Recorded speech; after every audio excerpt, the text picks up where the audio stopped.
Vande Mataram. Good morning, students. How are you? Welcome to your new video lecture, Standard 8 English Medium. Students, हमने previous lecture में हमारा unit 1 writing about writing की activity 1 जो story थी strong desire Tom की, वो हमने part 1 भी कंप्लीट किया था और हमने पार्ट 2 भी कंप्लीट किया था।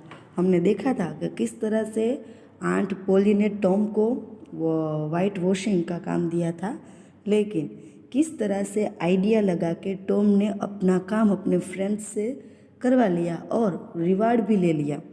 ये इजी नहीं है बात कि अपना काम भी किसी से करवा ले और उसके बदले में वो हमें कुछ ना कुछ गिफ्ट भी दे दे। ये उसने बहुत ही अपनी माइंड की वजह से, यानी कि उसके ओन आइडिया की वजह से उसने ये किया था। तो ये स्टोरी हमें बहुत इंटरेस्टिंग भी लगी थी, तो हमने ये यहाँ तक का हमारा देखा था। फिर हमें एक्टिविटी 3 का बाकी था एक्टिविटी 3 से, तो let's start activity 3। Read the sentence. There are sentence in the story that have the same idea. नीचे दिए गए हुए सेंटेंस को रीड करना है। उस सेंटेंस में स्टोरी है जिसकी सेम आइडियाज़ आपको लगे कि ये सेंटेंस है, वैसे ही हमने जो स्टोरी आगे पढ़ी उसमें भी यही सेम आइडिया इसी सेंटेंस का दूसरा सेंटेंस भी सेम आइडिया वाला हो, तो हमें ऐसा सेंटेंस लिखना है। Work with a partner to find the underline them. आपको अपने पार्टनर के साथ वर्क करना है। आपको अभी तो पार्टनर है नहीं क्योंकि आप घर पे अकेले पढ़ते हैं अभी, तो आपको अभी मेरे साथ वर्क करना है। ओके, तो मैं आपको आंसर भी देती जाऊंगी। Tom showed up on the sidewalk with a bucket of white wash and a long handled brush। तो इसका आंसर क्या होगा कि Tom appeared in front of the house with paint and a brush. Tom अपने house के एकदम सामने paint और ब्रश के साथ दिख रहा था, ऐसा लगता है। ऐसा ही सेंटेंस का मीनिंग है। सेकेंड, टॉम एंड हक would have gone swimming if he weren't working। He and Huck had planned to race down to the river and go swimming। ये आप मेरे साथ साथ लिखते जाएंगे तो आपको समझ में भी आता जाएगा। Okay. Third, when things seemed darkest, Tom thought of an idea to solve his problems। At this dark moment, a wonderful idea came to him। Fourth one, Tom resumed his whitewashing। Tom continued his painting। Tom seemed to give up the brush with a reluctance, but he was actually quite happy। Tom gave the brush to Ben slowly, but with joy in his heart। ये जो sentence है वो हमारी story में नहीं है, लेकिन ये सेंटेंस का अगर हम मीनिंग निकालें तो कैसा मीनिंग वाला सेंटेंस, सेम आइडिया वाला सेंटेंस है, वो हमें लिखना है। 6 if he hadn't run out of white wash he would have bankrupted every boy in the village। With more paint, Tom would soon have owned everything belonging to the other boys.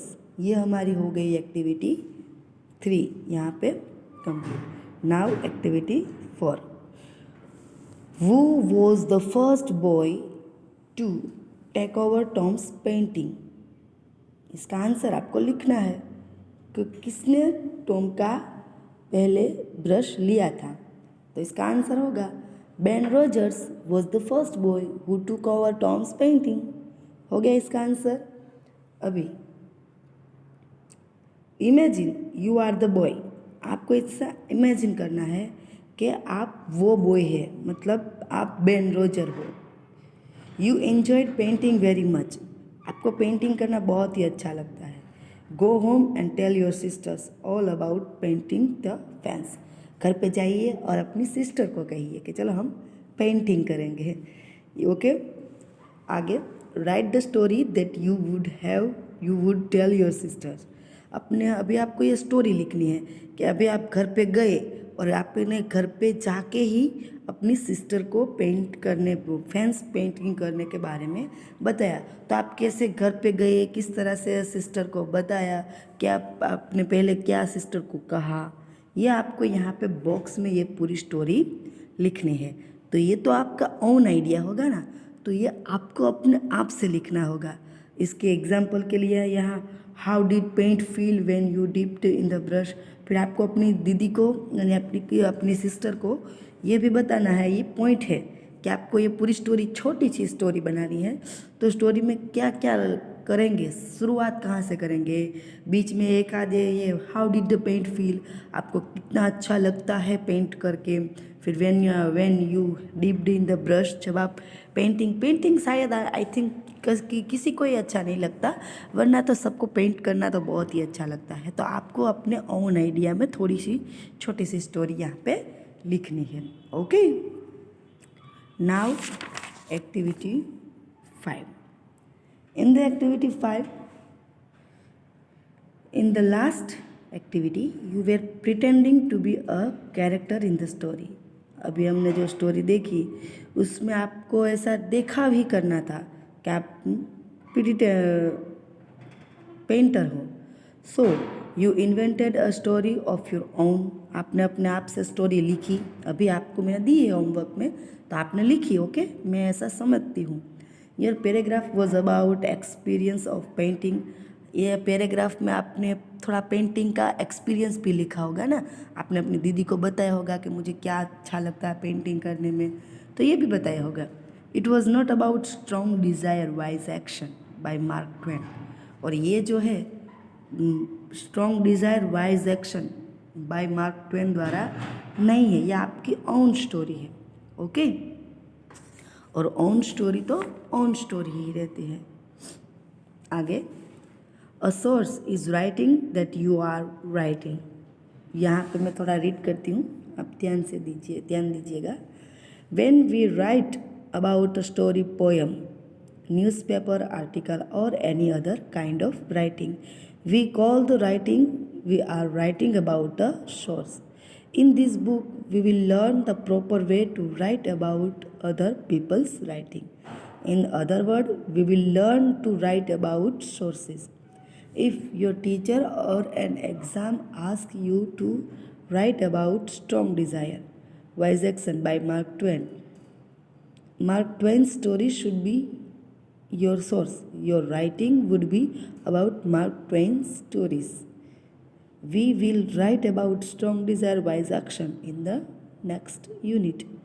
The following sentences are from the story. After 20 years, by O. Henry. हमने गए same में, previous same में हमने ये भी देखी थी story after 20 years, जो ओ हेनरी द्वारा लिखी गई थी। उसने भी अपनी स्टोरी लिखी थी, किस तरह से आपको मैंने बहुत अच्छी तरह से समझाया था। For this example, after 20 years by O Henry is the source. ये इस एग्जाम्पल के लिए हम उसी को कहेंगे, ओ हेनरी, जो उसने अपनी खुद की ओन स्टोरी लिखी थी अपने बारे में। स्ट्रॉन्ग डिज़ायर, ऐसे आपने जो स्ट्रॉन्ग डिज़ायर थोड़ी अलग है, मार्क ट्वेन द्वारा लिखी गई है, और ये जो ओ हेनरी है वो हम पे लागू पड़ने वाली स्टोरी है। Okay, tick the sentence which is about source. आपको यहाँ ये पूरे जो सेंटेंस है, व्हाट्स द सेंटेंस अबाउट, ये पूरे सेंटेंस में रीड करूँगी। आपको इसमें से ऐसे सेंटेंस को टिक करना है जो which is about the source, जो सोर्स के बारे में है, हमारे सोर्स के बारे में है। नोट कि जो मार्क ट्वेन की जो स्टोरी है वो हमारे सोर्स की नहीं है। For sentence not about the source, और यहाँ पे ऐसे सेंटेंस पे राइट करना है या फिर कुछ लिखना है जो व्हाट आर दे अबाउट, जो दूसरों के बारे में है। ओके, तो मैं पहला वाला रीड करती हूँ। One night when I was patrolling the street, I was a man waiting in the shadow. तो ये इस सोर्स की स्टोरी नहीं है, वो आप याद कीजिए कि हमने आपको वो स्टोरी समझाई थी ओ हेनरी की आफ्टर 20 years, तो ये इसकी है।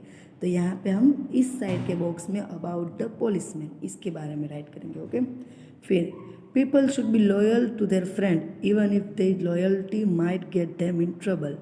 ये है, हाँ, ये हमें वो स्ट्रॉन्ग डिज़ायर की लगती है कि हमें अपने फ्रेंड्स के बारे में तो वफादार रहना चाहिए ना। तो ये यहाँ पे हम राइट करेंगे इस साइड में, tick the sentence which about the source. Okay, फिर fourth one, duty is always more important than friendship. हाँ, duty is more important than friendship. ये भी हमें इसी स्ट्रॉन्ग डिज़ायर में से कुछ और भी सीख देते हैं कि हमारी फ्रेंडशिप से ज़्यादा हमारी ड्यूटी इम्पोर्टेंट है। तो इसमें भी हम यहाँ tick the sentence is about the source यहाँ पे टिक करेंगे। In the story after 20 years a policeman does his duty but betrayed his friend. तो यहाँ पे ये हमें पता है कि ये ओ हेनरी की जो स्टोरी है उसी में है। तो यहाँ पे हम लिखेंगे रीडर्स व्यू। ओके, तो यहाँ पे हम हमारी एक्टिविटी 5 कंप्लीट करते हैं। Now activity 6। Activity 6, Tom and his friends painted Aunt Polly's fence to beautify their home. Tom और उसके फ्रेंड्स ने आंट पोली की जो फेंस थी उसको बहुत अच्छी तरह से पेंट किया। There are many beautiful arts in India for decorating homes as well. Rangoli is one popular decoration. आप सब जानते हैं कि रंगोली है वो हमारे घर के डेकोरेशन में भी डेकोरेशन ही करती है हमारे घर को। और on festivals rangolis are made with many substance. आप जानते हैं कि फेस्टिवल में हम रंगोली को बहुत सारे सब्सटेंस यानी कि बहुत सारे पदार्थ से, सिर्फ और सिर्फ कलर, हम बहुत सारा कुछ ऐड करके रंगोली बना सकते हैं। And colours to welcome god and goddess, god and guest. और हम कलर्स भी रखते हैं और सभी जो गेस्ट और गॉड को हम वेलकम करते हैं हमारे घर में। वर्क विथ पार्टनर और group, imagine the most beautiful rangoli in the world. What would it be made from? What shapes and colors would be used? What meaning might it have? आपको यहाँ पे ऐसी छोटी सी स्टोरी लिखनी है कि आपको इंडिया में सबसे ज़्यादा, इंडिया में नहीं, आपको दुनिया में सबसे ज़्यादा कौन सी रंगोली अच्छी लगती है, फिर वो किस तरह से बनी हो तो आपको अच्छी लगती है, कलर से, फ्लावर्स से, लैम्प से, बहुत सारे चीज़ है ना। आपको ओन आइडिया है, आपके खुद के आइडियाज़ को क्रिएट करके आपको कहना है कि मुझे ट्रेडिशनल रंगोली बहुत अच्छी लगती है, उसमें बहुत सारे कलर्स और फ्लावर्स भी हम ऐड करते हैं, तो ये वाली। फिर व्हाट शेप्स एंड कलर, आपको कौन से शेप वाली रंगोली, आपको कोई पेंट, कोई कान्हा जी का पिक्चर है तो वो टाइप की आपको पेंटिंग टाइप की रंगोली अच्छी लगती है, या फिर जो हम ड्रॉ करते हैं रंगोली चाहते हैं उस टाइप की लगती है। आपको अपने आइडिया अपने यहाँ पे लिखना है। What meaning might it have, और आपकी ये जो रंगोली है वो कौन सा मीनिंग कहती है, आपको यहाँ पे छोटी सी स्टोरी अपने आप से लिखनी है। फिर share your explanation with your classmate. अभी क्लासमेट नहीं है तो आपको मेरे साथ शेयर करना है। लिसन फॉर न्यू आइडियाज़, आप नए नए, एक दूसरे ने अलग अलग अपने अपने तरीके से बनाई होगी तो आपके सबके अलग अलग आइडियाज़ होंगे। Right on idea you heard from a classmate that you think is interesting. आपको फिर अपने क्लासमेट के आइडियाज़ यहाँ पे लिखना है जो आपको अभी फील नहीं करेंगे तो चलेगा। Okay students, thank you. जय Swaminarayan. Stay home, stay safe.